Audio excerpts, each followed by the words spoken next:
Alright guys, so today we are back in Logic Pro X. You have already seen how to produce. We went through these stages in recording the vocalist. Alright, we still have a few things to tighten up on where the vocalist is concerned. However, we are going to be touching on some points with regards to mixing and effects, which are two very important parts when it comes to music production. Alright, you can have your production done and you lay down all your instruments, you have your vocals. Now it's time to ensure that they all blend together. Right, something to be mindful of. So we have a few effects that we'll be putting up on today.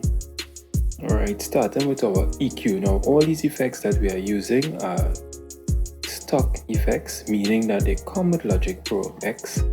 So you don't have to worry about having to get the effects separate. Now there are third-party plugins as well, alright, which we use from time to time in combination with the stock effects, or what we refer to them as plugins, that come along with Logic Pro X. Alright, so what we have on screen is the EQ. Okay, now this EQ allows you to see, and I'm going to play the vocal so you can hear what it sounds like. Just do a solo on this. How could you leave me? Never came back home. How could you love me? Left me all alone. How could you want me? Tore my heart to pieces. Always knew it, and you did it, yeah.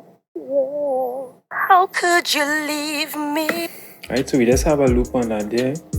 Right, but as you can see it as it's playing, you could actually. How could you leave me? You could see the representation there graphically on the equalizer. Yeah. Okay, so to just explain some of these symbols that you are seeing, it is very important to know, because this is what's going to allow you to get your project sound in the way that it should sound. Be able to highlight and enhance certain frequencies when it comes to your vocals. Alright, so we have a few symbols, and let's just look at the top of the equalizer. Alright, and starting from the right hand side, this symbol here, we know it as the low pass filter. Alright, or some people might call it a high cut. So it's a low pass, meaning that what it does, it cuts out the high end. So you can see we have the frequency here, and then we have the decibel level. Alright, and here we can also indicate the width, the bandwidth, right? How wide or how narrow we want our adjustment to be. So we have the frequency, and we get more into frequencies in the engineering side of things, right? But as you can see, as the frequencies adjusted, I'm sweeping through or going down the spectrum, right? And the range of hearing for human beings are from 20 hertz on the low end to 20,000 hertz on the high end, right? As mentioned, we get more into these things in the engineering side of the course, which you can always register for. Alright, so to just get at it, I'm going to play the audio in the background so you can hear it. How could you leave me? Never came back home. Right, so as you could hear, it's a high cut, right, or a low pass. So it cuts out the high end and allows the low frequencies to pass, which you can hear when we edit. How could you leave me? Never came back home. How could you love? Alright, so this is your low pass filter or high cut filter, right? Just as we have a low pass or a high cut, we have the same on the left hand side. It's a high pass or a low cut filter. Let's play. How could you leave me? Never came back home. How could you love me? Right, so as you can hear, it's cutting out the low end but allowing the high frequencies to pass. Alright, now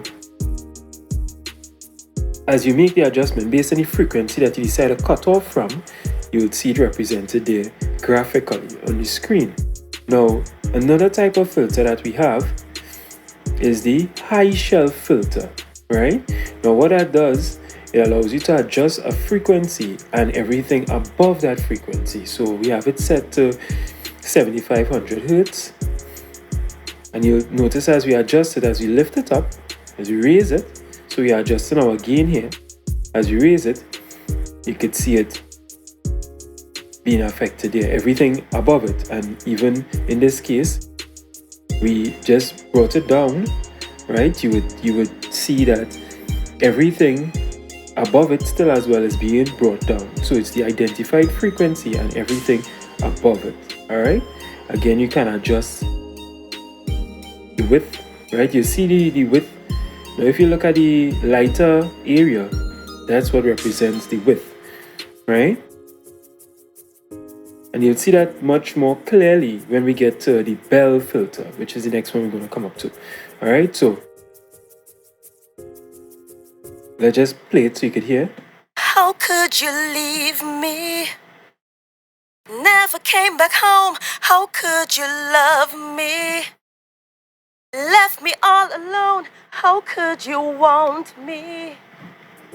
Right, so the high shelf filter allows you to adjust frequencies, the identified frequency and everything above it. Just the same, we have the low shelf filter, which allows you to adjust an identified frequency and the frequencies below it. How could you leave me?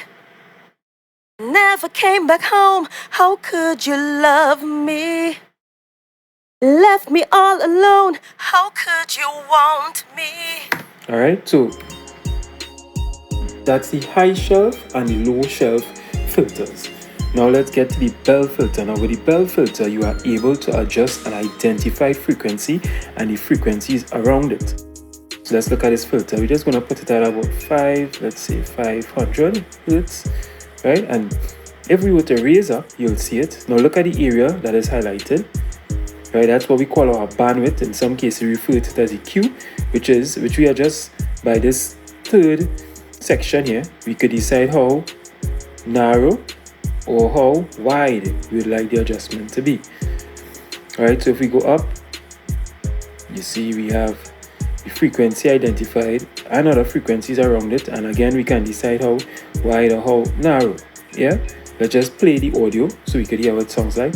How could you leave me? Never came back home. How could you love? Right, so to just make it clear, when we go up or we raise up, we are actually boosting the frequency and the frequencies around it, and when we bring it down, we are actually reducing the frequency and the frequencies around it. Now you use an EQ even in the case of instruments, right? We are just showcasing it with the vocal, right? And we just touching on effects. We get deeper into mixing in a subsequent video, but we just want you all to be able to see the tools that I use. All right, so that's one, the EQ. Now normally what we do, we'll put, like in this case how we are starting, let's put a high pass, right, to just cut off any low end noise. How could you leave me? And we are able to see graphically what is happening with regards to the frequencies in relation to the signal that is coming through by enabling the analyzer. Alright, so if we click on it, how could you leave me? It allows us to see what is happening. And if we were to remove the high pass, you would actually see the extra little bounce off of noise on the low end. How could you leave me? Never came back home. How could you love me? Left me all alone. How? Right, so you can see this area here. So what you want to do is just reduce that, pull it out so we don't have any. We minimize the low end noise or the muddiness in our mix. Right. One of the other effects I want to touch on now, we have the pitch correction. Now, in doing this, you need to have some knowledge of keys, scales. Alright, so what we have to do is check the vocal. Right, we need to find out exactly which key the vocalist is singing in.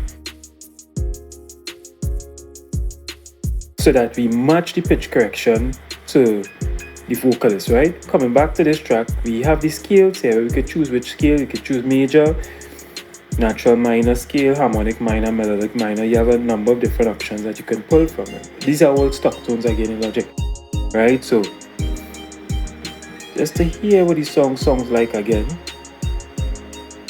right? Let's just check it back with the, just gonna allow the piano track to play behind. How could you leave me?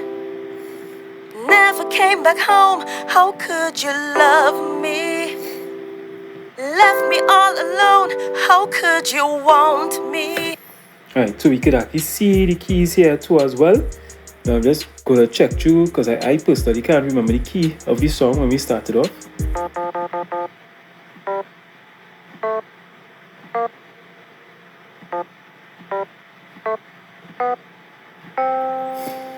It sounds like it's in C to me.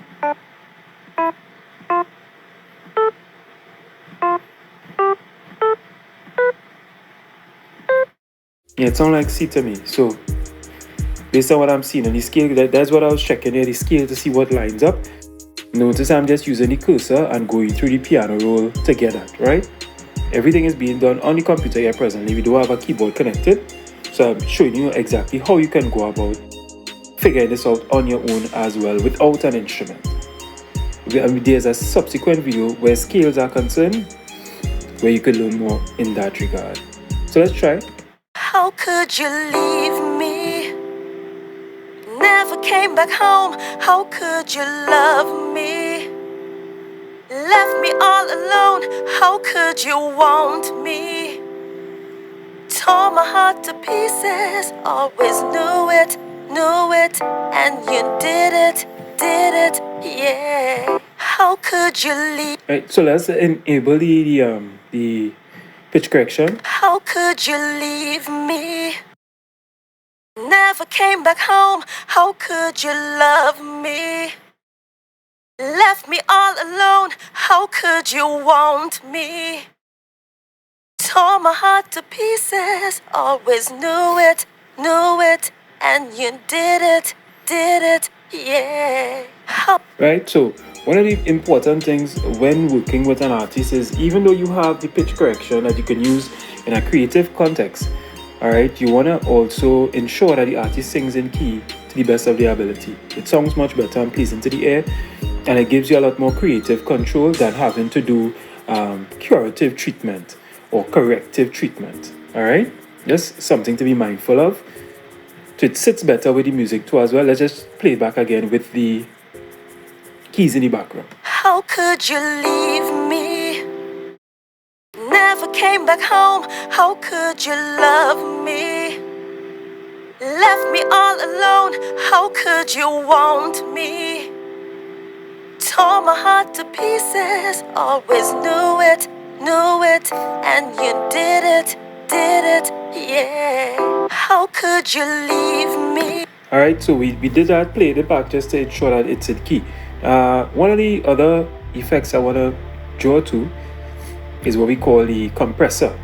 Alright, now this controls the dynamic range of a signal, meaning how the signal itself gonna sound when it comes in soft and when it comes in too loud.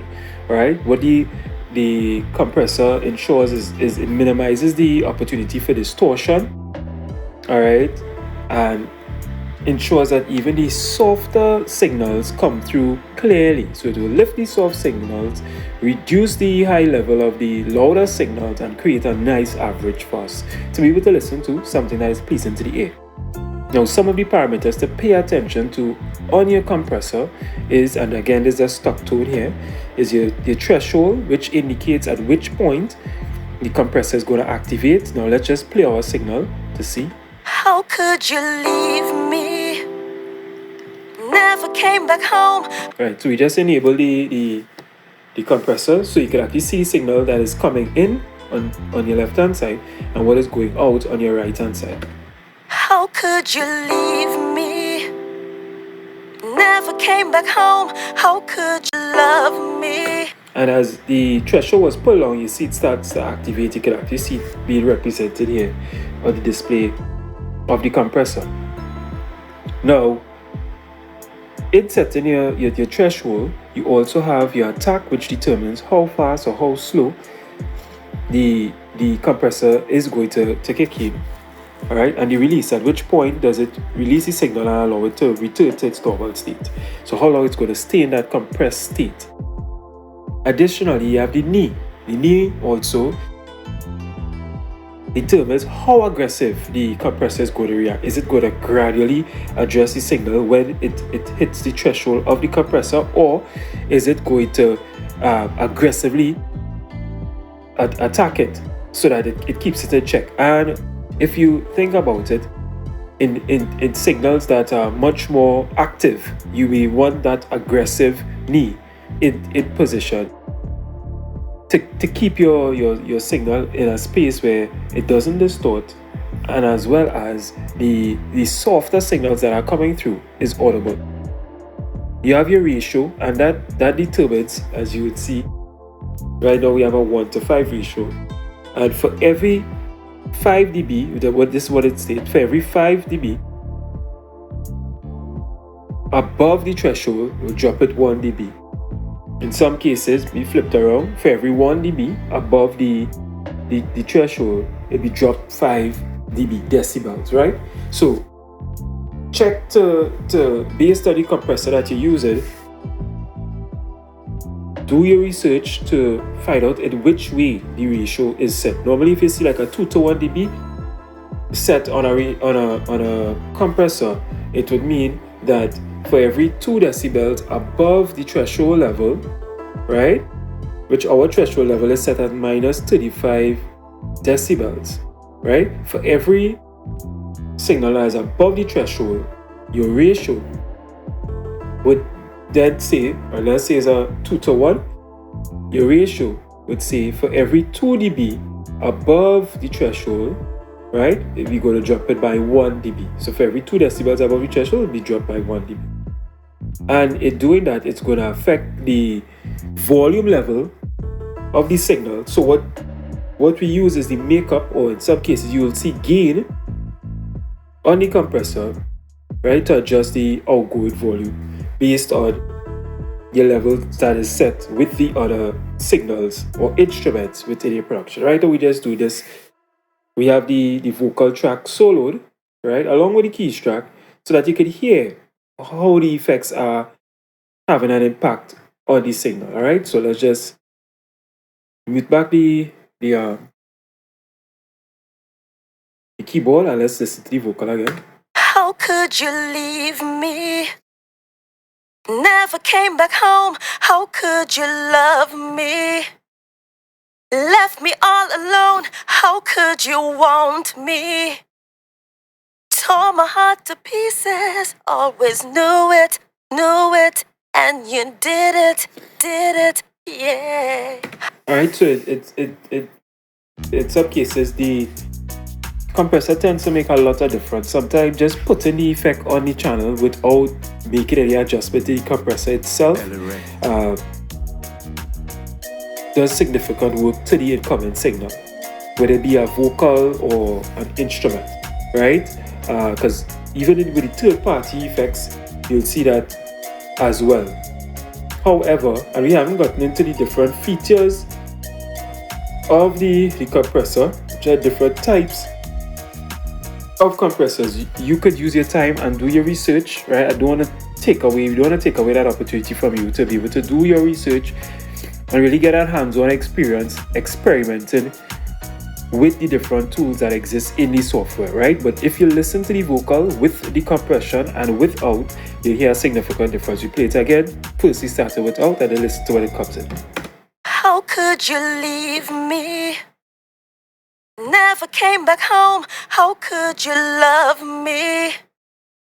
Left me all alone. How could you want me? Tore my heart to pieces. Always knew it, and you did it, yeah. Alright, so that's with presently we have our high pass filter on the EQ. Right, we have our high pass. We have our pitch correction, Alright, and we have our compressor. Yeah? One of the other effects I would like to jump to immediately, I'm going to skip the noise gate, we'll get to that, but it's the reverb. Now your noise gate comes in handy if it is you do a recording, you have a lot of background noise and you want to reduce the noise in the background at the points of intervals in someone speaking or so or singing, right? You want to reduce that noise. So what you do, you set it, you have your threshold as well, right? And you have your attack, which again will be how fast or how slow the gate would respond to the incoming signal, and you have your release, how long it will be held for. Alright? This one actually gives you the opportunity to use same high cut and low cut, right? Which you want to be mindful of. Now the thing about it is that we already took the time to edit our vocal. So we minimize the noise that exists in the recording. Remember, we took all the breaths and stuff. So we have already treated it at that level. In some cases, you could use a gate to get rid of the breathing and have it focus more on the signal as opposed to the unwanted sound, right? You can make that adjustment, but we're not going to use the gate in this scenario because we already have treated our voice to a point that we're happy with it, right? This is our reverb, and this is a song that you tend to hear at times when you go in the bathroom and you're singing. You hear this nice roomy sound, all right? The reverb is what allows us to achieve that, and I'll just play the signal with the reverb so that you can hear it. How could you leave me? Never came back home. How could you love me? Right, so you could hear that there. Now, you don't want to exaggerate this in your recording. This is really to create some kind of atmospheric effect, right? A roomy effect, spacious. Now, there are ways you can go about mathematically making adjustments to your reverb and effects such as delay, right? Which I'll probably show you all in this video very quickly, right? That being said, everything still comes down to your hearing, right? What sounds good to the ear and what you think would sound good to other ears. So this is not an abstract thing that you're going to do, right? You need to ensure that what you are doing is pleasing to your ear and will be pleasing to the ears of the others who would hear it. So again, you have your high cut, right? You could cut out certain high-end frequencies. You could get rid of the low-end frequencies if you wish. Just showing you briefly, right? Because you could see we kind of went over our time with this video, but there's a lot of information that you need to have. You can experiment with your reverb. All right, you have your dry side, which refers to the signal that is unadjusted, meaning that there isn't any reverb on it, so you can determine how much of that you want to let in and let out. And then you have the wet side, which is what is adjusted. All right, what the part of the signal that has reverb on it. So let's just listen to it. How could you leave me? Never came back home. How could you love me? Cool there for now, right? In terms of what you're hearing, let me just let it continue to play. Left me all alone. How could you want me? Tore my heart to pieces. Always knew it. Right, and you could adjust the reverb time too as well. All right, you can experiment with the different features that exist, but you could see it here. Everything is in front of you. Take the time to play around with the buttons. That's how you're gonna learn, right? I can't tell you any specific setting to use, right? Just gonna show you the delay as well, which comes with Logic. How could you leave me? Never came back home. How could you love me? Left me all alone. How could you want me? All right, so you have the time. You could determine the beat pattern, right, or the timing, right? You can see 1/8, right?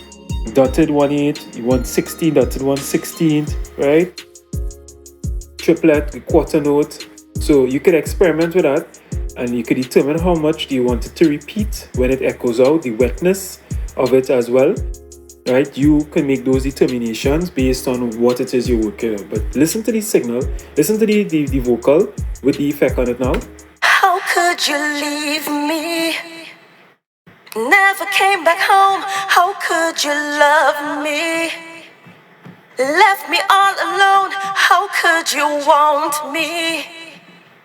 Tore my heart to pieces, always knew it, and you did it, yeah. How could you leave me? Never came back home, how could you love me? Left me all alone, how could you want me? Tore my heart to pieces, always knew it, and you did it, yeah. And these are all the effects that we actually have on the vocal presently, right? From the equalizer, which then we have the pitch correction, after which we have the compressor, then we have the reverb, which is here, and then we put on the delay as well. Alright, so just play the vocal again. How could you leave me? Never came back home, how could you love me? Left me all alone, how could you want me? Tore my heart to pieces, always knew it, and you did it, yeah. How could you leave me? Never came back home, how could you love me? Left me all alone, how could you want? Alright, so the thing with some of these effects, you want to make it as subtle as possible. And say we just experimented to show you guys how it can actually be done. Alright, and you could apply this type of treatment to every single instrument that exists in your session, whether it be vocals or it be keyboards, bass, drums, right? Not every one of them would require each one of these effects. Like you wouldn't need to use your pitch correction on your kick unless you're doing something kind of creatively, right? But you could experiment as much as you would like. You may create a new song, who knows, right? Take the time to experiment, play around with the options that you have on each plugin, each software, each plugin or effect within the software. All right, and take the time to get your mixes right. Okay, guys, this session has been a lot. All right, but at least you were able to see the effects, the equalizer, the pitch correction. Make sure to set your pitch correction in key with your song. All right. From there, we have the compressor, then we have the reverb, and then we have the delay. All right, see you guys in the next session.